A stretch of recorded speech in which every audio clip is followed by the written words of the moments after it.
Brothers and sisters, today we want to explore one of the deepest and most misunderstood mysteries of our faith, the mystery of the Immaculate Conception of Mary. How many times have we heard of the Immaculate Conception, but are we sure we know exactly what it means?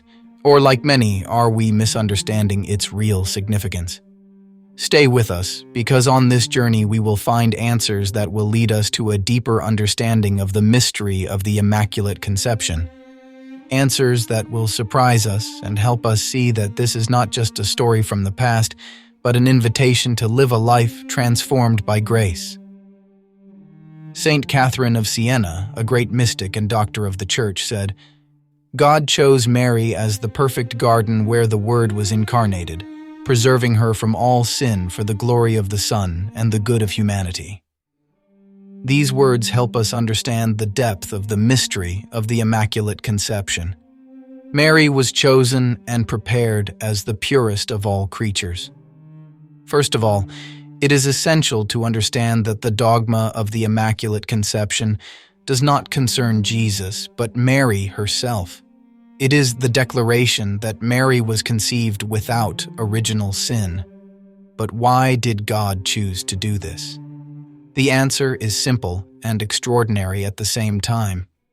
God chose Mary to be the mother of His only begotten Son, and for this He made her worthy of such a task from the very first moment of her existence. Mary is the pure and spotless vessel that was to contain the Son of God. She is the new Eve, the one who said yes where Eve had said no, the one who opened the door to redemption where humanity had closed its heart.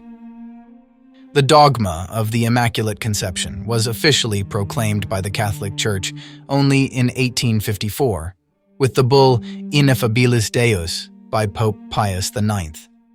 However, not everyone immediately embraced this truth of faith. There were doubts and controversies among both the faithful and theologians.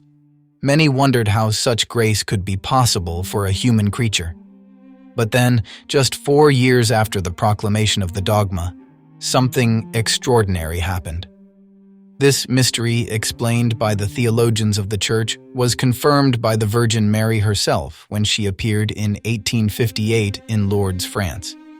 What happened was extraordinary, but let us understand why. A young and simple girl named Bernadette Soubirous was a witness to one of the most powerful proclamations of Marian faith. Bernadette, a humble girl, ignorant of great theological matters, found herself face to face with a lady of extraordinary beauty and sweetness. To Bernadette's insistent question, "My lady, would you kindly tell me who you are?" the Virgin Mary's answer was astounding. Mary, with a solemn and graceful gesture, stretched her arms towards the earth, as if to bless every man and woman, then, raising her eyes to heaven, declared, "I am the Immaculate Conception." These words were repeated by Bernadette with trembling and wonder to her parish priest, Father Paramale, who was deeply shaken. Bernadette knew nothing of the dogma of the Immaculate Conception. She was a young girl who did not understand the weight of those words, and for this very reason, her words forever linked her testimony to the heart of the Christian faith. Mary is the Immaculate Conception. Saint Maximilian Kolbe, devoted to the Virgin Mary, wrote, "Mary, the Immaculate, is the perfect reflection of God's love. In her, we see what it means to be fully human, for she is what every soul should be, totally open to the will of God." But what does all this mean for us? How can the Immaculate Conception affect our daily lives? God prepared a special path for Mary, and in this way, He showed His love and His plan of salvation for all humanity. Preservation from original sin was not a selfish privilege, but a grace in view of the mission to which she was called. Mary is the model of how we should all respond to God's grace. Even we, though marked by sin, can find redemption and say our yes to God. Think of Lourdes and what it has represented for millions of pilgrims, a place where Mary showed her maternal heart, a place where grace is tangible and water flows as a symbol of purification and healing. But there is another important aspect that divides Christians around the world: the virginity of Mary. The perpetual virginity of Mary is another point on which there are differences between Catholics and some Protestants. The Catholic Church teaches that Mary remained a virgin before, during, and after the birth of Jesus, a teaching known as perpetual virginity. This means that Mary had no other children besides Jesus. However, some Protestants interpret differently the passages of the New Testament that mention the brothers and sisters of Jesus, considering them as true biological siblings, children of Mary and Joseph.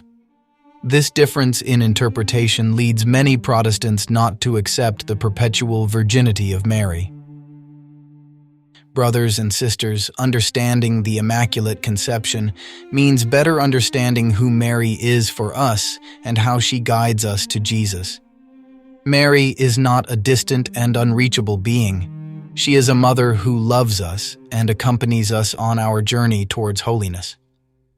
Her preservation from original sin is the sign that God desires perfection for us, desires that each of us be fully alive in His grace. At Lourdes, Mary called us all to return to God, to live in grace, and to trust in divine mercy. So we too, with our limitations and simplicity, are called to be instruments of grace, to witness to God's love in our daily lives. Think about what it means to receive such a great gift. The Immaculate Conception is a sign of what God desires for each of us: to live fully, free from the power of sin, ready to respond to God's call with a pure and open heart. How can we imitate Mary in our daily lives? How can we welcome God's grace and respond with faith and love to His call? These are questions that require a sincere and personal answer. Mary is the model of perfect faith, perfect obedience, and perfect love. If we look to her, we will find the way to reach Christ. The story of Lourdes and the dogma of the Immaculate Conception show how much God loves us and how much He is willing to do to prepare us for salvation. Mary was preserved from sin to become the pure tabernacle of the Son of God, but she is also a sign for all of us of the possibility of living in grace. Lourdes is a call to conversion, to prayer, and to trust in God's healing power. If this message has touched your heart, I invite you to do something concrete. Subscribe to our channel, share this video with your friends and family, and leave a comment below sharing a prayer or thought on how Mary has guided you in your life. May the grace of the Immaculate Conception accompany us every day of our lives.